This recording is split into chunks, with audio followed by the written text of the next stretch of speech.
call this meeting of the City Commission to order.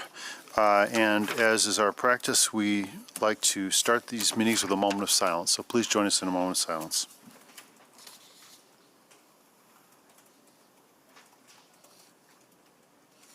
Please join us for the Pledge of Allegiance. Allegiance to the flag of the United States of America and to the republic for which it stands, one nation, under God, indivisible, with liberty and justice for all.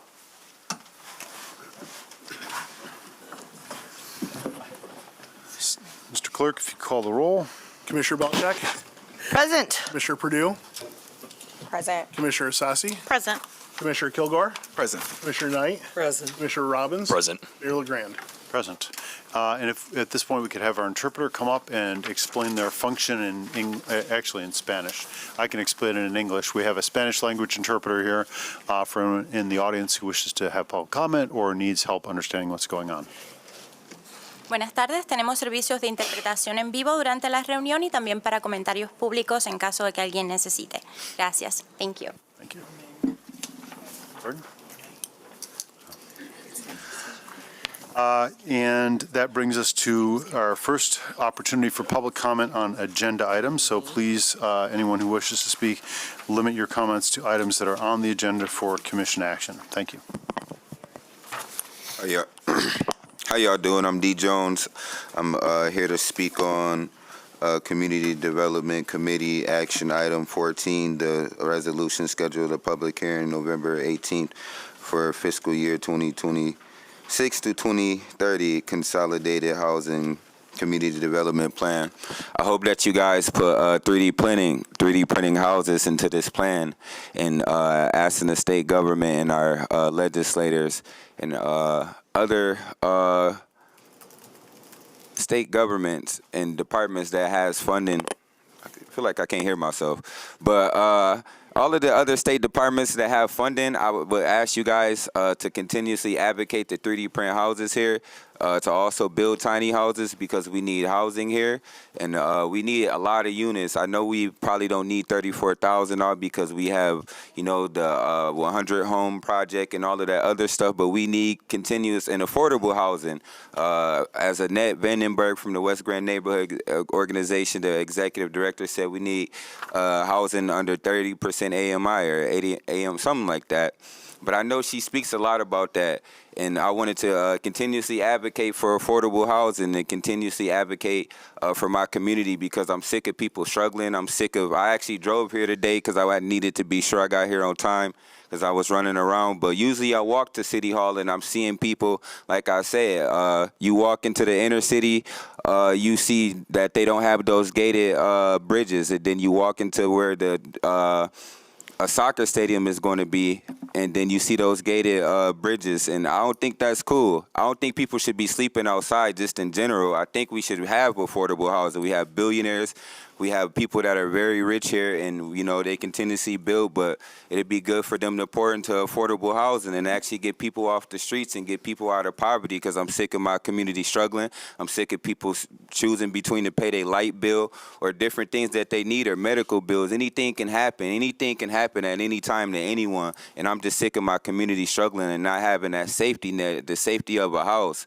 I mean, a lot of people are stressing, and it causes a lot of stress not having a house, especially if you got to stay with a relative and they talking bad about you and speaking bad and negative about you, or you got to go to a shelter and people stink or something like that. And you know you want to just be able to just go home into an affordable house. So I'm going to continuously advocate to my community, to David LeGrand, to City Commission for affordable housing, for 3D printed housing, because I'm sick of people struggling and I'm sick of people not having houses. And I'm sick of people when I'm getting up and I'm walking, I'm looking at people wake up outside, and it's not cool. And y'all need to do something about it. I know y'all doing something about it, but I'm going to continuously push y'all to keep doing something about it. Thank you.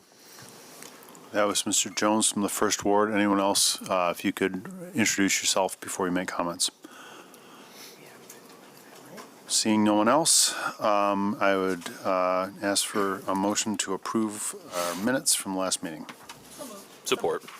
All in favor, say aye. Aye. Thank you. That moves us on to petitions and communications. The first one is a communication received from Hannah Greening, Fancy Real Estate and Rise Urban Strategy, requesting help in aligning division corridor revitalization with the city's strategic plan. Received and filed. Communication received from William E. Bricky and Marie L. Steigel from Plant Moran with information and overview of the audit process. Received and filed. Communication received from Philip Balkema regarding his resignation from the Police and Fire Retirement Systems Board of Trustees. Referred to committee on appointments. And communication received regarding the resignation of Lawrence Williams from the City Planning Commission. Referred to committee on appointments. Thank you. Now, report of city officers. Mr. Clerk. Yeah, Comptroller's warrant report for the period of September 9, 2025 through September 2022, 2025 in the amount of $27,748,482.62 and the monthly travel report. Received and filed. And finally, the Treasurer's report for the period of September 10, 2025 through September 23, 2025. Received and filed. This brings us to our consent agenda, and just to refresh everyone's memory, these are items which passed unanimously out of committee and which were not pulled at the request of any commissioner for further discussion at this meeting. Mayor, before you proceed, I just want to clarify what's before the commission, please. On your consent agenda, I do think there is one item that unanimously passed in committee. That was the bid list. And I do believe that Commissioner Perdue has requested it to be removed, but that removal needs to occur during a public meeting. So I think it would be appropriate to affirm that before we vote on the consent agenda, because it did pass this morning unanimously. Well, we can certainly ask Commissioner Perdue. Do you want to make that request, Commissioner? I would like to request that the bid list comes off of consent. Okay, thank you. So there will be two items off consent, but otherwise, the consent agenda is in front of us. I'd ask for a motion to approve it. Support. All in favor, say aye. Aye. That brings us to items removed from consent. First of those is the resolution on Election Day polling locations from November. And Commissioner, actually, I'd like a motion. So moved. Support. Commissioner Sassi. Thank you, Mayor. This item was discussed today, a resolution approving our Election Day polling locations for our November 2025 special elections, as well as fixing inspector pay for absent voter counting board and our Election Day inspectors.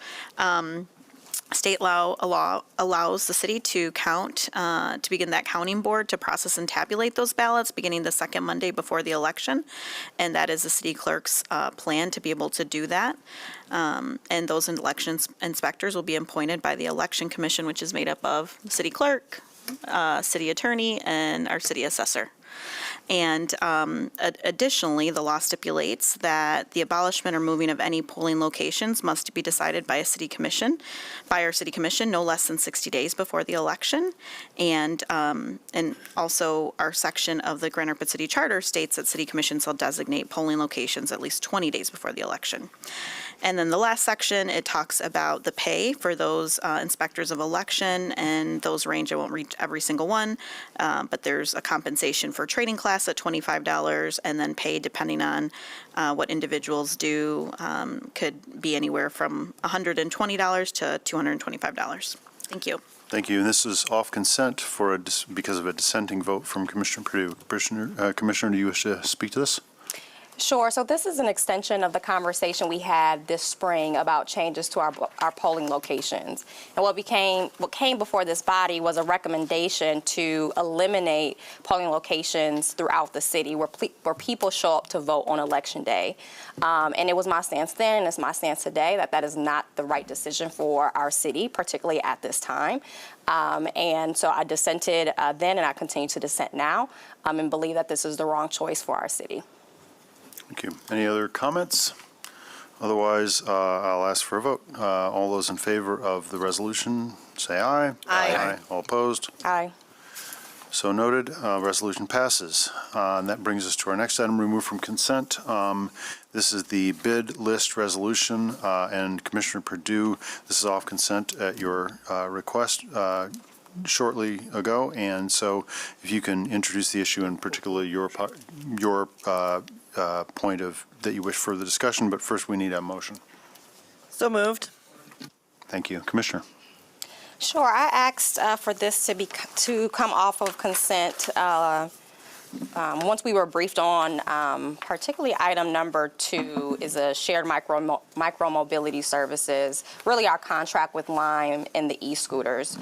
This time last year, we talked about pedestrian and bike and mobility safety, and I brought up the issue of helmets and helmet availability for those choosing to take advantage and ride our e-scooters, particularly in the downtown area, but also in our neighborhood districts. Since then, I asked last week, there had not been marked progress on that specific conversation. And so I think we had a conversation, though, today during the Committee of the Whole, where I made my concerns known. Other folks chimed in on concerns around pedestrian and mobility safety.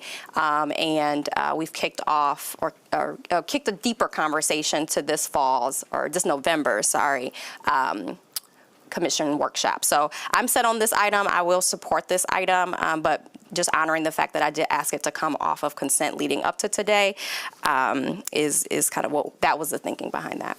Okay, thank you. Any further discussion? Seeing none, all in favor, say aye. Aye. All opposed? Great, motion carries. That brings us next to a number of city, actually, what does it bring us to? It brings us all the way to the public comment. So those of you who are here and wish to comment on any item on the agenda or off the agenda, come up, please introduce yourself and give us your residence, location, and then speak to us. I didn't say my name. Sorry, I'm D. Jones, passionate entrepreneur and visionary. And first off, I want to thank Dan DeVos. As they unveiled the soccer team, I was actually there, and he actually gave me the T-shirt for the actual team. He gave it to me from his hand, and I got the scarf, too, from the official team, too. So I actually spoke to them about the community hub, too, because I wasn't going to let the billionaires just go after their 10-year vision of actually just building a soccer team in a soccer stadium. But I also spoke to them about the same community hub that I was at the Progressives in the Park, David, and I canvassed and I spoke to every single elected official that was running for office or in office and running for a higher position. I spoke to every single person about the Stockton Community Hub.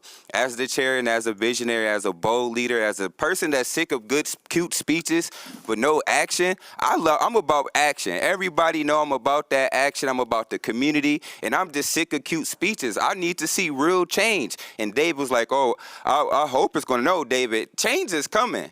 I'm going to be relentless. Change is coming. I'm sick of fake politicians. I'm sick of fake people. I'm a real, genuine human being, and I've been the same person. I'm the same person every single place I go, and I'm going to keep that same energy. And so it was cool to see all of the politicians and everything, but I'm going to actually change my community, and you going to help me, David, and I appreciate your advocacy. We even got the GR Chambers helping us with our capital campaign. That's huge. You know the billionaires is trying to pour funding into this, too, and me and Annette will be on ABC 13 on Thursday speaking about the community hub in person. So I'm super excited to keep pioneering, to keep visionary, to keep being bold, to be confident. Just be D. Jones, because that's all I've been doing. Just focused on the vision, focused on the community, focused on the Stockton Community Hub, get into the core root of the social issues that people just disregard. But we ain't going to keep doing that, and I'm going to keep getting in these politicians' face. I'm going to keep getting in y'all face. I'm going to keep getting in the federal government face and the people that's taking APAC funding, all of that stuff. I'm going to be bold, and I'm going to just be honest, because I'm sick of fake people. I'm sick of just fake politicians and just fake people in general. I'm just sick of this stuff. But I'm going to change my community, and I'm never going to sell out. And I'm going to get that funding from the billionaires to build this community up, because that's what they should have been doing. That's what they should have been doing. That's what they should have been focused on. But that's all I've been focused on for the last 7 years since I've been coming to City Hall. That's all I've been doing is just being D. Jones, being consistent, being persistent, being passionate, and not giving up. I'm not going to give up on this vision. And I can't wait for y'all to see me on TV. And I already spoke to Matt at the Kent Dems. And as soon as we get that article, I'm going to send it so we can blast it. And we going to take over this community. I'm not playing. We going to find some bipartisanship and some common ground. I'm not a politician. I'm just a genuine human being that's going to change my community one day, because I got to be the change I like to see. Thank you.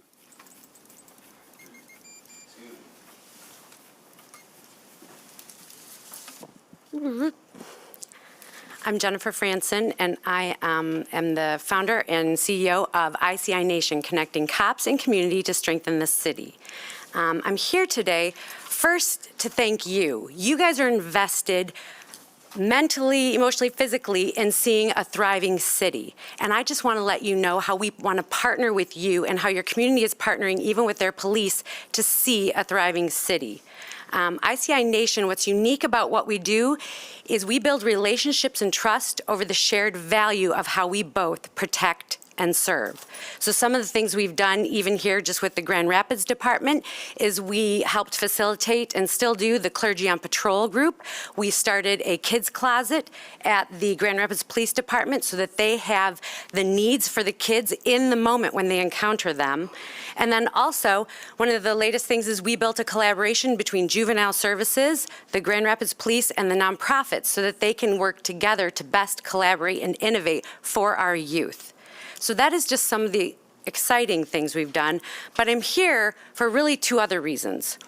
One, because you all are invited to our gala, which is coming up October 22nd, which is a celebration of these stories and the impact that we've had. And you're invited, not just by me, but by KeyBank and Michael and Kristen Seitzma, who sponsored a whole table for Grand Rapids commissioners, city manager, mayor to come because they want you to hear the power of the relationships and trust we're building and the momentum that's growing. The second reason I'm here is for the guys behind me.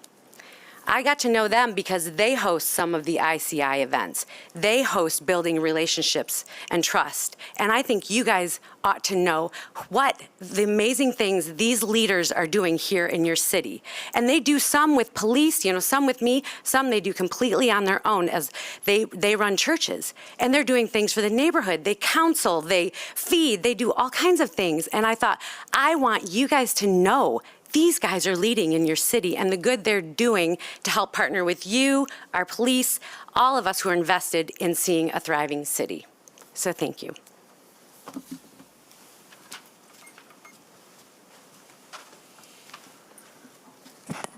Good afternoon, everyone. My name is Moses. I pastor a church on the northwest side of Grand Rapids. And I'm just here to introduce myself and possibly get to know some of you guys. But what we do is we feed the homeless. We feed about 1,500 a month. We've been doing that since COVID. We decided that something needs to be done that wasn't done, so we stepped in and we filled that gap. We also do a luncheon for first responders, police officers, firefighters, EMTs, that whole group. And I'm just here to say, hey, we are partnering with, we want to see our city grow and develop, and whatever we can do, we will do. But we want to get to know, I don't even know my northwest side person. I think that's her right there. Okay. But, we want to get more involved with you guys. Maybe you can help direct us to do more, because we want to make sure that the city that we live in is represented through you guys and the community. Thank you.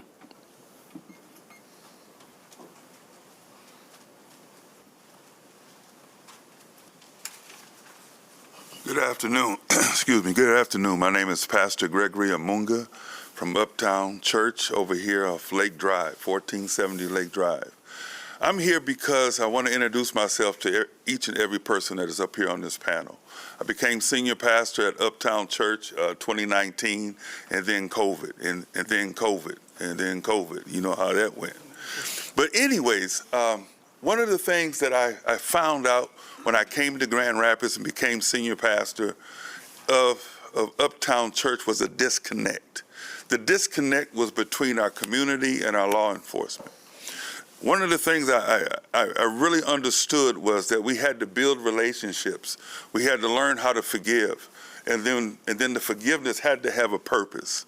And so the purpose that I came to understand was this: that if we brought our law enforcement and our community together and changed the narrative, not allow someone else to build the narrative, but we changed the narrative. And this is what we've done at Uptown. We've won several awards. Michigan Crime Prevention Association, they gave us an award for 2 of our signature programs. One of our signature programs is called the Community Celebration. This past year, we gave out, I want to say 100 plus Nike tennis shoes. We did over 500 backpacks, school supplies. We gave away more than 25 bicycles to kids. And the resource tables, free hot dogs, hamburgers. But the whole purpose of this event is to bring our law enforcement and our community together. So what better way to see someone eating a hot dog and communicating all at the same time? And it works. It works. The other event that we have is called Fishing with the Popo. And in Fishing with the Popo, the whole idea is to get our law enforcement together with the kids in the community and have them a day of going out fishing. So we did this at Petty Lake up in Newaygo. This year, the vision is to bring it down here more closer in Grand Rapids to Reeves Lake. And the vision is if we bring these kids together, bring our law enforcement together, and have our children with our law enforcement, that they can bring their own boats and have the kids on their own boats out here fishing, catching fish, building relationships with each other. That's impactful. Because now these kids have an opportunity to see our law enforcement in a totally different light. Thank you.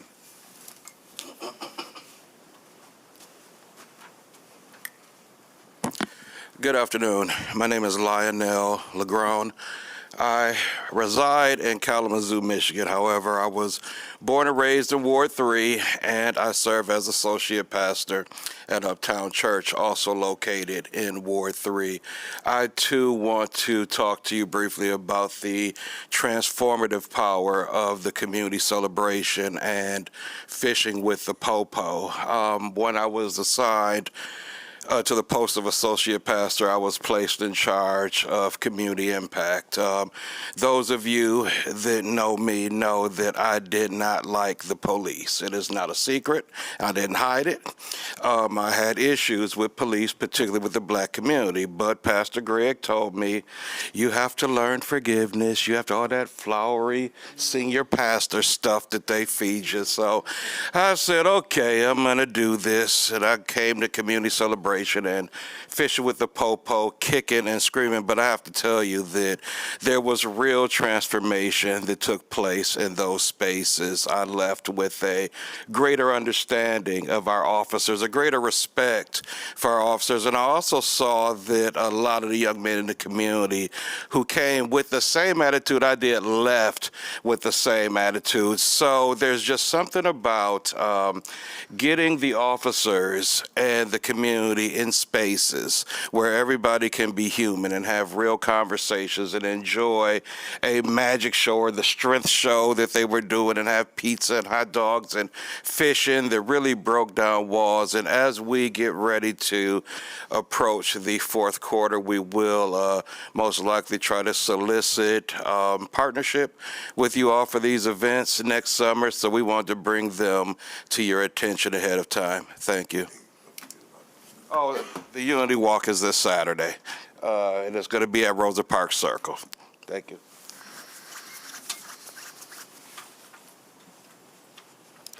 Hello, my name is Laura Sessa. I live in the 2nd Ward, and I also am happy to serve on the Mobile GR Commission for the past 2 years. So I'm sure many of you have also been following the state budget negotiation process that was happening in Lansing earlier this year and has just been wrapped up. I believe the governor finally signed it. What I want to talk about is the road funding that is new in the budget this year, allocating a substantial amount of money to cities for road maintenance. And I think that the city has an opportunity to do something really transformational with this opportunity, which would be to invest in real micromobility, pedestrian, transit, cycling infrastructure. And not just to put the money toward continuing the status quo of filling potholes, maintaining car-dependent infrastructure, et cetera. Because the status quo, quite frankly, is what has led us to the highest traffic deaths in the country in about 20 years, and also increasing traffic deaths in this country when every other major OECD nation has seen their traffic deaths fall. So I believe, and I would urge city leadership to really take a look at this opportunity to see what kind of investment we can make in our micromobility infrastructure to ensure that it is safe for all road users, and really encourages a mode shift, right? Because this is better not only for safety, which is my number one overarching passion in advocating for all of this, but also for the climate. Transportation is one of the largest sources of greenhouse gas emissions for the city, and we really have an opportunity to sort of encourage alternative modes of transit that are better for the environment, do not have any emissions, don't place as much wear and tear on our roads, which is obviously how we got here in the first place, of having the roads in such poor condition. But beyond that, we also have, the city is fortunate to have passed the Vital Streets Millage, which has been very successful in keeping our roads up to date and in good condition. So I think that, you know, this opportunity, the city, I would really urge city leadership to look at this as an opportunity to do something new and not to do the same thing we've been doing for however many years in this country. So thank you.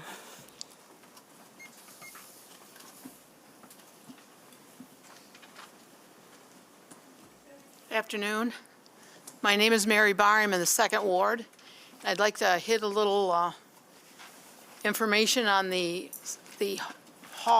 single hauler program. I think Portage should be ashamed of initiating the program, and I think you guys should be ashamed for doing it too, initiating this program, for even attempting to. Back in the 70s, the haulers and the citizens, we all grouped together and fought it then. Now we're doing it again in 2025. It's sad.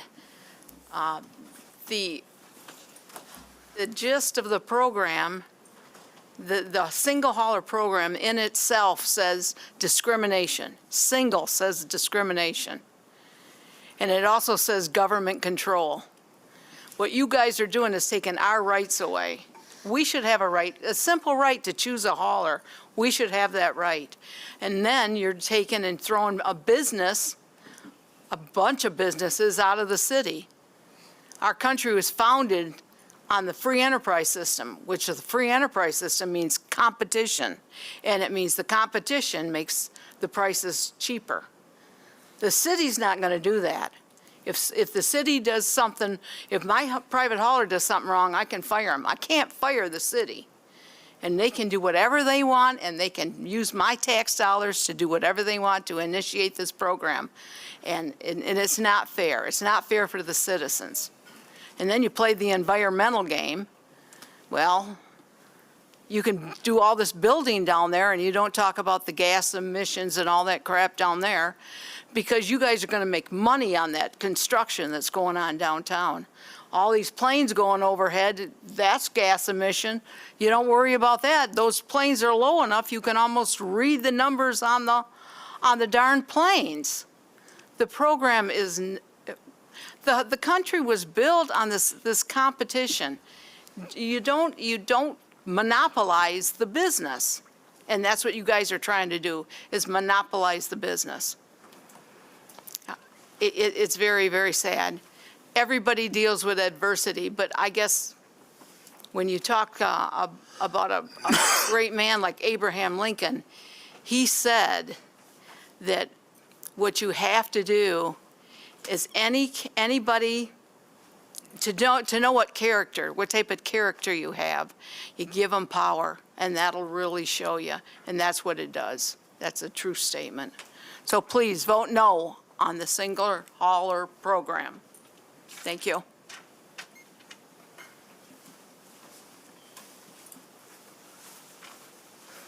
My name's Rick Barr. I'm Second Ward too. Also, a previous private hauler, son from years ago. Mr. Gorney, when he did his presentation, said he wasn't a politician, but he already was saying it was already a done deal. It was like, well, it's not a monopoly till 27. That's kind of like it's already a done deal and it's already a yes, which is wrong. I think I should have a right to choose. Everybody should. And you guys are going to have to live your life to say, we took that right away from people. And your family's going to know, everybody else, and I think that's wrong. So I think we should have our choice at a private hauler or you. And that's the way it should be. So please don't allow this. Or at least put it on the ballot and let people vote. That would be a little more easier. Thank you.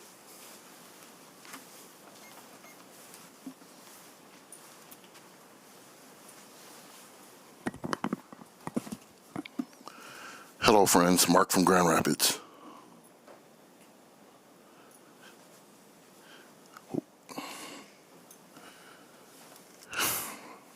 Here we go again.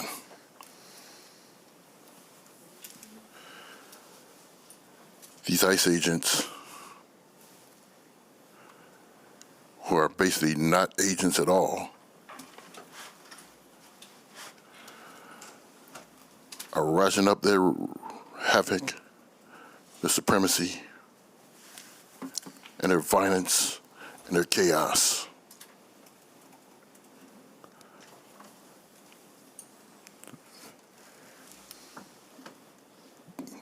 Going after everybody and anybody who gets in their way.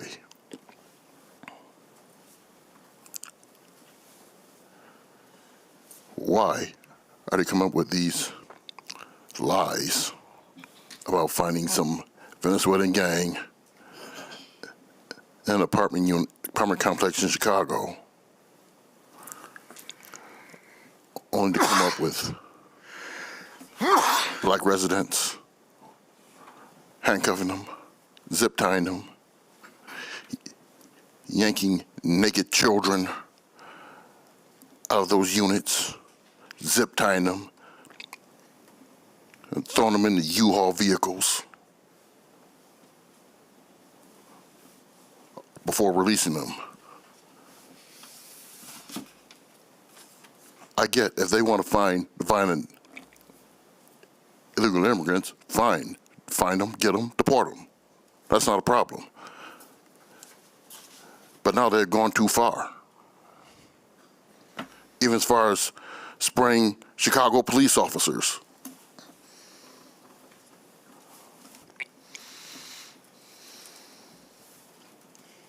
The orange felon is allowing this. Well, he's orchestrating this in order to gain power and to try not to have elections in 2028 so he can maintain that power. And by the way, Halloween is coming. You might see a lot of rogue individuals dressed as ICE agents. They might be trick-or-treating in Hispanic communities to wreak havoc on individuals, to torture them. So I will be on the lookout for that. Because trust me, it's going to happen. Thank you. Boycott Tesla.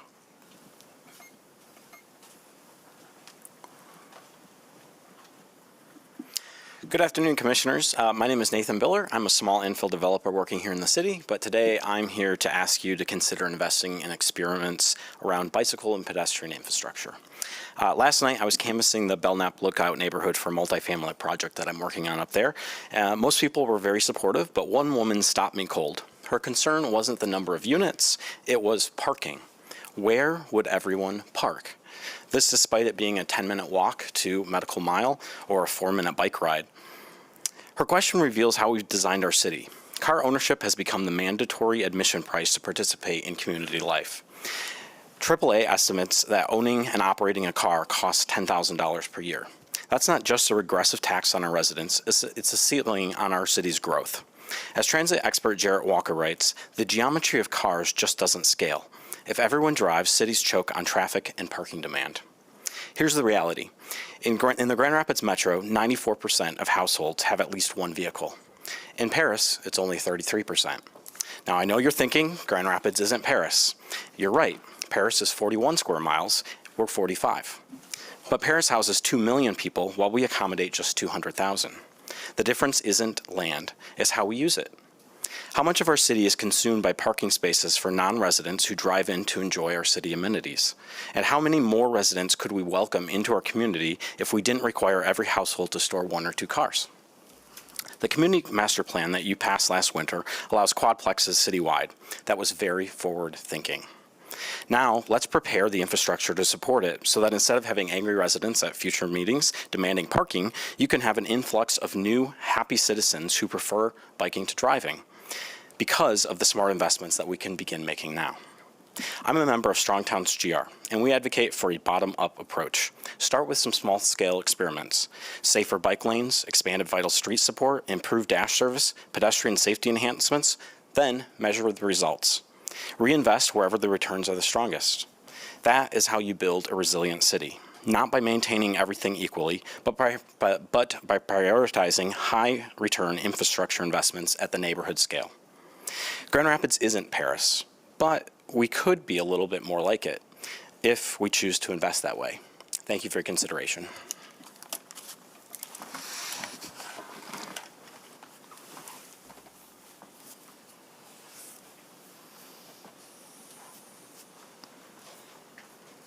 Hello, my name is Julie McAllister, and I believe I'm in the 3rd Ward.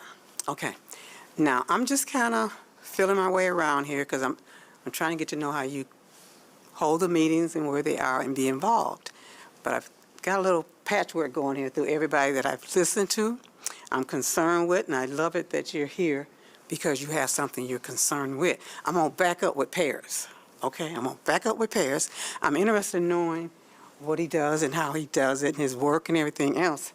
But I've never been to Paris. Okay? I've never been to Paris. I live in Grand Rapids. I have problems being senior citizen, minority, transportation, and anything else you want to gather around, financial, taxes, everything going up, but nothing maintaining. Okay? Now, my concern is getting people to work and listen and talk and communicate all the way around. It doesn't, I've tried so hard for years to keep up with what's going on in the city, information-wise. I can't take part in everything, I know that. And I'm going to get my way with everything, I know that. But my thought is having more work inside this town to deal with our neighbors, deal with making a better community. That makes a better citizen, or city. It starts with your homes, your next-door neighbor, your block neighbor, your community spreads on out to the city. You can't ignore and do what you want to do with your best interest and don't expect that what you want affects somebody else. Take a time to see pros and cons. If what I want going to help the city, now I hear people talking about the city in whole. I hear you talking about bringing people in the city. Well, if you're going to bring people in here, they need places to live, to park, to move, to eat. They need all that. So everybody not going to have everything their whole way. But try to think of everybody on a different level. You build sports arenas, that's nice for those who can afford it. But those of us that don't have rides or know that's there or can't handle the crowd or can't keep up with the rest of them, don't leave us behind. Because you don't, when it's voting time, I get a letter, okay? I mean, I know what the schools are doing, but when they need money, I realize they didn't change address and everything else been done, but nobody told me about what they was thinking. The children need help, they always have. We're the adults, we're responsible for the children, we're responsible for each other. The children need good homes. Parents need a place to live. It all has an order within itself. And you can't leave that order thinking you're going to control somebody else. And that goes to the trash collection. All right. Yeah, I do believe in letting people have the jobs they want and picking their trash. Now, I'm going to tell you, I'm a little disappointed in Grand Rapids because the city's not really that clean. and you got trash cans and decoration all over the yards and everything else, take a look at that before you try to decide who's gonna make the money and get everything else up. So I could go on and on, but I won't spare you. Thank you. Seeing no one else, that brings us to final closing from my colleagues. Commissioner Sassi? Thank you, Mayor. Thank you for a full day, colleagues. I just had a couple of things that I wanted to share. One, it is still October, so that means it's still Hispanic Heritage Month, and there's still a lot of celebrations going on. Our public library, other community organizations hosting, recognizing individuals. One of the first Latino elected to the GRPS school board just passed away this past Saturday or Sunday, Mr. Luis Peña. He's a trailblazer, and I actually worked with him at my first job at Cascade Engineering, so I just wanted to highlight his achievement as the first Latino on our school board. I also did want to just follow up. I had the opportunity to meet with Cosecha, their group that advocate for different sanctuary policies. Had a chance to go and listen to them, which I think was definitely a good sign, because in the past, there's been a feeling that Cosecha would not communicate directly with elected officials, so I appreciated that opportunity to go and speak with them and to share some of the policies that we've enacted in our city. And I think not so much out of that day, but just this last week, I think, Mayor, you asked the city manager as well. We'd heard some rumors that there were ICE officials in our GRPS schools, and I was able to confirm that that is not true.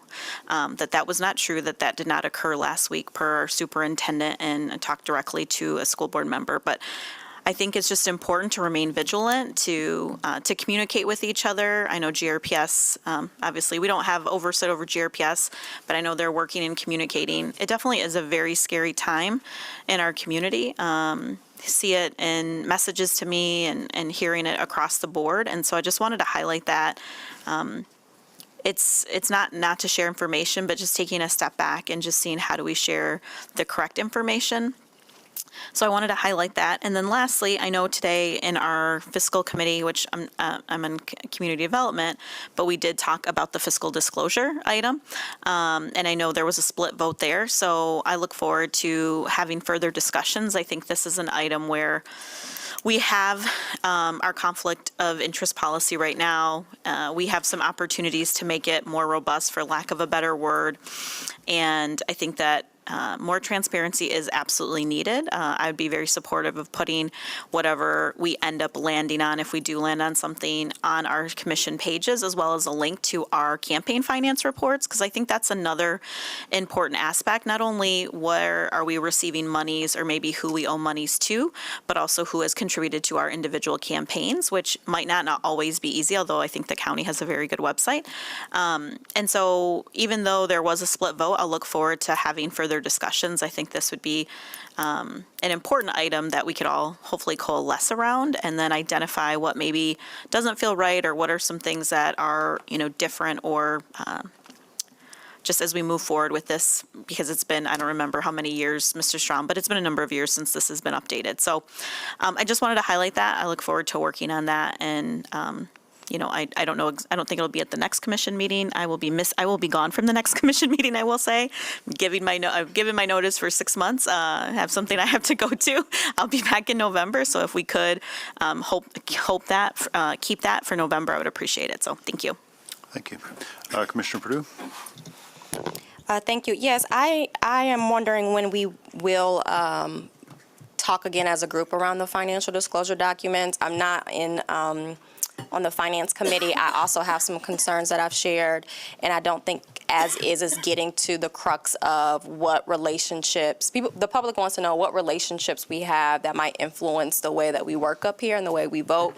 And as drafted, I don't think it really gets to that. So I'm also curious of when it will come back to us for a full discussion before, kind of in this new iteration before voting, as well as when the single hauler update will come before us. Would you mind answering those questions, City Manager, before I give my final comments? Or did you want to save those for yours? If you could, why don't we let the city manager, and this isn't really a question and answer time, Commissioner, so if you want to wrap up your comments, that's great, but. Are you telling me I can't ask the city manager a question? Well, what I'm saying is the format is for closing comments. If we turn into open-ended question and answer and asking for responses and asking for policy, it's really not the format for, this is the format for closing comments. So if you want to What I'm asking is very comment. consistent with how we used this time before. City manager, may you respond? I will, Mayor, I'm happy to address all of her questions in my remarks, if that's okay with you. That would be helpful. Thank you. So I did want to share with everyone, let me just take a second. Sometimes the culture and the way that interactions happen on this dais, I think, are very inappropriate. They're disrespectful towards me in particular. And I think that was just another example of it. And someone came today, they said, I'm tired. I'm also tired. I'm also tired. That being said, there is a lot to celebrate. And this Saturday, I am doing the first Let's Talk Third Ward in person of the year. And so we had a lot of great updates related to the Southeast Side and the Third Ward today. And I'm excited to go more in depth with those with folks who will join me this Saturday, as well as talk about a number of forming issues, projected issues, wins, and otherwise. Usually these are 30 minutes online in and out. We're going to do an hour in person so we can dig deeper. So please RSVP to get that information. Mark it in your calendars. It's this Saturday, 10 a.m. in person. So RSVP on any of my pages. You'll get the information, and we'll have a great conversation this Saturday. The last thing I want to mention is related to some of the zoning pieces that came up. And I thank Mr. Biller for being a consistent face here in City Hall, but even outside of City Hall. Mr. Biller has invited me to tour some of his properties, to tour how he's looking to implement our ADU laws, our quadplex laws, and pointing out to me, if you all would change this little piece, I'm able to build this much more, or able to build it this much more affordably. And so I know that he is on the Planning Director's Advisory Committee, and so we're really thankful to have that kind of hands-on real-world application expertise, and just am encouraging us to continue to collect those stories and those realities so that we know the true impact of our decisions here, and that we can continue to strengthen our zoning laws and to make them more consistent and in alignment with what we're ultimately trying to achieve. Thank you. Commissioner Belcheck? Good afternoon, everyone. Thank you for those who shared today and for the discussions we've been having. I want to say congratulations publicly to the St. Luke AME Zion Church. They celebrated 170th anniversary, and I had the honor of being at their gala, and it was really remarkable. And I know we had some pastors here today talking during public comment, so I want to say thank you to you as well. And the St. Luke's was the first African-American Black church in the county, and therefore the city, before the city existed or around the same time, and has a long history that has now been documented that includes the Underground Railroad and other interesting features of our community. So thank you for inviting me and allowing me to be a part of that. And today we were talking a bit about the progress we've made in the last year, finishing our report on the progress of the city and where we're at. And one of the things that I brought up, and it kind of was talked about a little bit here today with public comment, is just this continual idea of equity in our city. Equity in access to the public amenities, equity in affordability, equity in the ability to be able to move around. We have to be thinking about people at different levels. I know we have staff who are doing that, but I want to continue to have that conversation publicly and in this environment and in other places, because we do need to be thinking that when we're building things, it's not going to be for everybody, right? We have a target audience and a target market. But the people who live here are all sorts of people from all sorts of backgrounds and all sorts of history. And the most important thing we can do is to be human with one another, even though that means we're not always perfect. And it means we will make mistakes. And it means that we're not going to always agree. But one of the things I got to do this last week also as part of Art Prize was to be on a presentation discussion with Fountain Street Church on the art of democracy. And this is also what it looks like to be in a democracy, small d. We have to talk to each other. We have to be able to be human with one another in all of its ignominiousness, which means, we're not perfect, and also all of our grace and glory that we can provide. And by that, I mean we have to do what is best in the moment with what we have. So I just want to share that and invite everyone to continue to participate any way you can. We do have appointments always needing to be filled. And thank you so much for showing up for your community. Commissioner Kilgore. Thanks, Mayor. So it's been a nice, the shorter days still feel just as packed to me. It's still my first year, but it's been fun working with you all today. It feels very productive. So I want to thank the good neighbors of Alger Heights and Garfield Park for hosting me at their recent get-together at Sip Coffee and Cocktails. I've been making it a point to have in-person convenings almost every other month. I really enjoyed our event. It was a great evening filled with meaningful conversations and connections. We covered a range of important topics from the single hauler trash program, the climate action plan, noise ordinance, government transparency, and the potential impact of a government shutdown. I'm really looking forward to our upcoming priority work session coming up in November. I also shared 2 key focus areas today that I hope to see more work on in the upcoming year. So one was increasing green space in the 3rd Ward, dog parks, parks, pocket parks, since we have fewer parks than our fellow wards, and adding protected bike lanes to enhance safety for all. So I'm excited to continue to listen and connect on all of these issues and look forward to our work session next month. Thank you. Commissioner Knight? Yes, thank you, Mayor. I just want to ride on the back of some of the comments that have already been made this afternoon. Also grateful for our financial update that we got earlier today on fiscal and the health of our city in light of everything that's going on across the nation. Not to say that it won't change tomorrow, and I'm sorry that I don't have the exact date count for you all today because I wish that I did. However, know that tomorrow is a new day and more things are happening. So just really grateful that we have people that are optimistic and have their eyes open on what's going on with our city and as well as the state. I think we're having a fiscal update today on how some of the changes, did I say that right?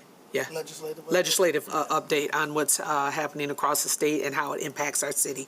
So just make sure that you keep your eyes and ears open to that. And also this weekend, there's a number of things happening. The annual meeting for the NFBPA is happening here in the city of Grand Rapids, and that's bringing Black public administrators from across the country to our city for a number of conversations in their annual meeting. So that is happening. I believe it's called Emerge at the GRAMA, the Grand Rapids African American Museum and Archives, who just solidified their new building down on Sheldon. So it's a great way to highlight the work that they're doing, not only with this particular event, but across the city as they're looking to do the 3rd Ward Equity Tour. And really some of the revitalization and financing that's going on in the 3rd Ward to really help build up an area that has been disenfranchised for so many years. But the NFBPA will also have some other events going on across the city. And then on Saturday, their African American Arts and Music Festival, along with the NFBPA, will be hosting a trail ride. Now, for those of you who don't know, we're not riding no horses. Or bikes. We're not on bikes. It is a line dance kind of party for the whole city. So everyone is invited. It is a free event. There is going to be a mechanical bull. I don't want to see you on it, but I'm just telling you it's there. There are bounce houses and some food trucks available. Just a family-friendly friendly event, so you can come, bring your picnic baskets and blankets and have a good time just enjoying community and enjoying each other. It is a free event. It's from 1 to 5 over at Anabawan Park. So we hope to see our community out for that. And that's all I have. This is, yes, it is. Thank you, Commissioner Perdue. This is in replacement of the festival that they would do every year that was in alignment with Art Prize.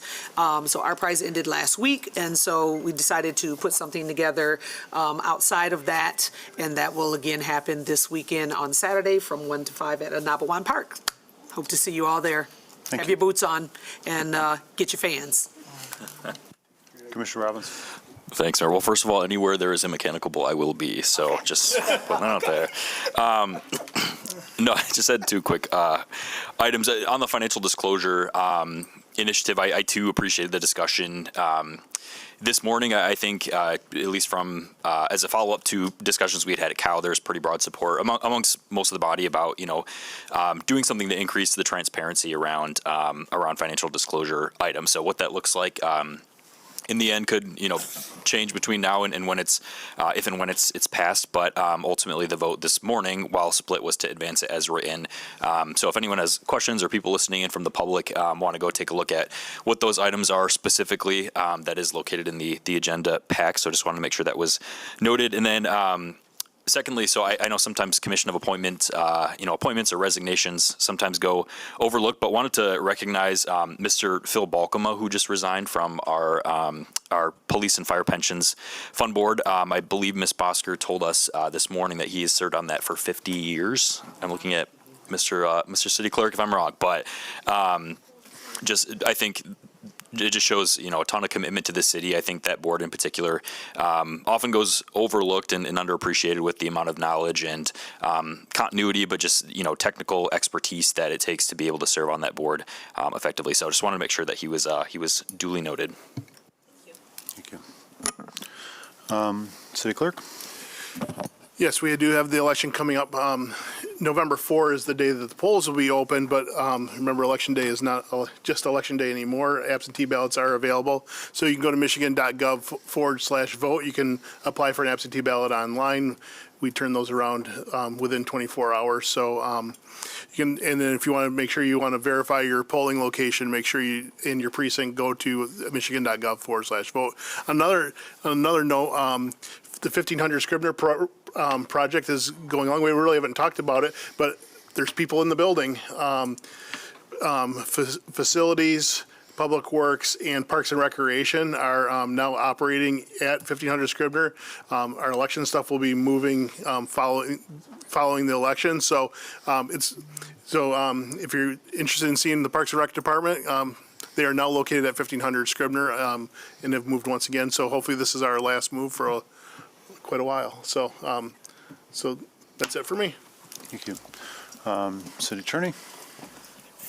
Just a brief recognition of our city clerk. He agreed to present with me at the Michigan Law Conference in Lansing on October 16th. We'll be doing a legal presentation together with the city of Sterling Heights on local ballot initiatives and a reflection on a ballot initiative that was presented in both communities back in the 2024 election, kind of looking forward to 2026 and helping other communities maybe anticipate what their community might see and how to best be prepared for those things. And Joel, you've been a great partner with that. I've enjoyed working with you. You've been very responsive, and that should be fun. So thanks again for continuing to have me up here with you. Please let me know if there's anything I can do better. Thank you. City Manager? Thank you, Mayor. And I'm going to agree with Commissioner Kilgore. It has not been a long time today, but it has surely been a compact, busy time on these short days. But thank you all for your work and the staff for the work on all the briefings, the standing committee meetings, and especially the year-end report. And I think we had a very thorough EDPT meeting. I do want to offer some thoughts on a couple of comments. One, relative to the state budget, we are grateful the state did pass a budget, and for some reason, there seems to be a perception that the city has an opportunity for a lot of transformational projects through a large amount of funding, and that simply is not the case. This budget, there's a reduction in some of our revenue sharing. There is a little increase for public safety, but less than a couple of $1 million.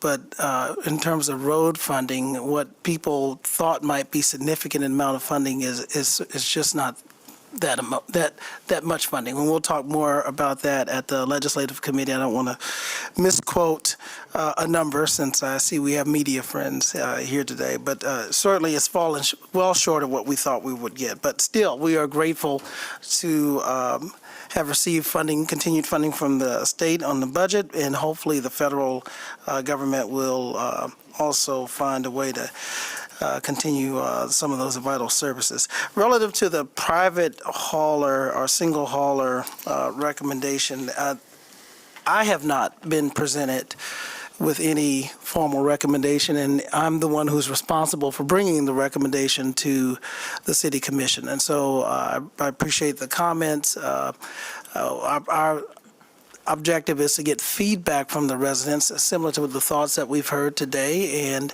there are no conclusions, and certainly there are opportunities to be inclusive of other providers. The thought is, how could we be more efficient and effective in what we're doing?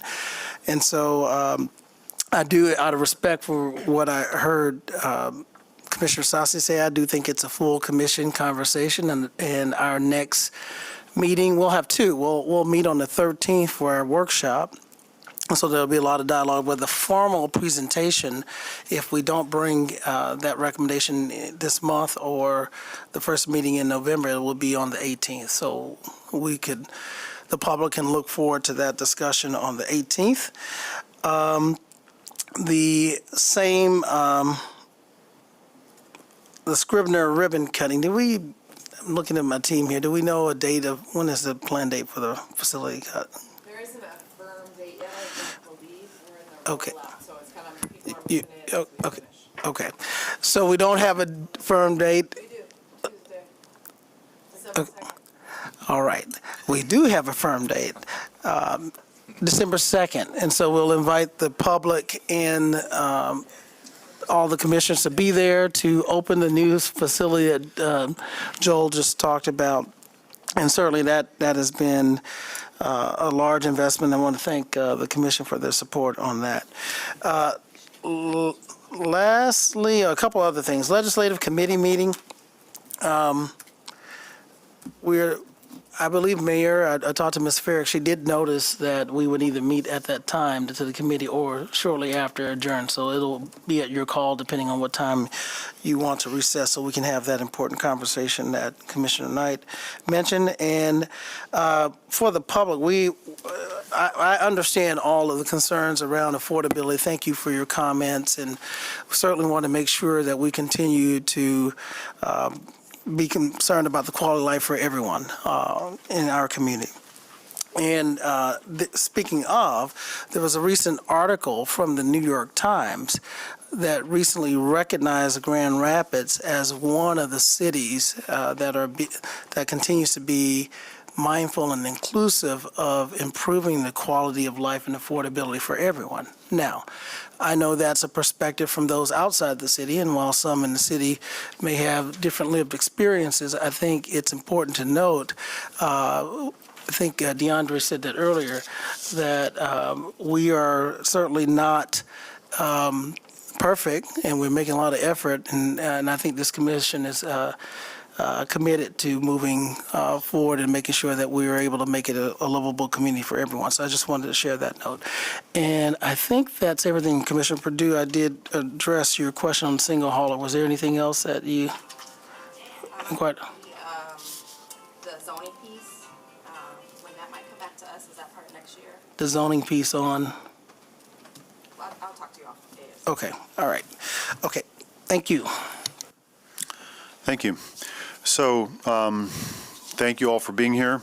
I guess the first thing I want to address is It is, in fact, my job to run these meetings, and among those functions are to try to reasonably limit debate, focus conversations, and keep us on the agenda. As has largely been observed in this process, our comments by commissioners are comments, and they are not interrogatories. And that was the reason I made the decision I made. And so, Commissioner, I certainly didn't intend it to be disrespectful, and I'm sorry if you perceived it that way. My intent here is to move this body forward in an orderly fashion. And I'm glad that the city manager could address your questions in his closing comments. I would urge all of you who are watching or in the audience to go back and look at the update we got on the second half of our update today. There was some great conversations about progress being made on public safety issues and health and environmental issues and mobility issues. So those of you who came to this meeting might want to look at that discussion, because it was a very, I think, good presentation, and that'll be preserved by our communications folks.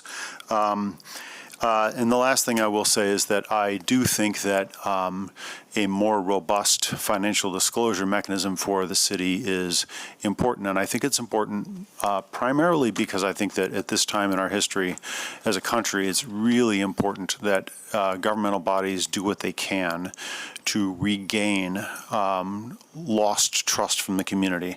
And why the trust is lost is not really as important as the fact that a lot of our community feels distrustful of government, disconnected from government. And I think that one of the ways to build trust is to be transparent. And so I think it's important that anybody that awards contracts, spends money, taxpayer money, that the people elected to those positions can answer for the public, and not just on an ad hoc basis, but structurally answer the question of what their sources of income are and who might have financial influence over them. Now, we all have webs of relationships, and I'm not sure that we can ever, disclose who all of our friends are, but at least we can disclose to the public what our sources of income are and what our potential financial obligations are, because we all know in the real world, feeling financially obliged to somebody can bend how you act. Where your sources of income are can bend where you act. And of course we have, and we maintain a conflict of interest policy, and that's important. And we all do our best on this body to identify when we have a conflict and then address it appropriately. But I think it's also important. I think that's necessary but not sufficient. I think that it's also necessary to give the public the tools to be able to ask us the right questions.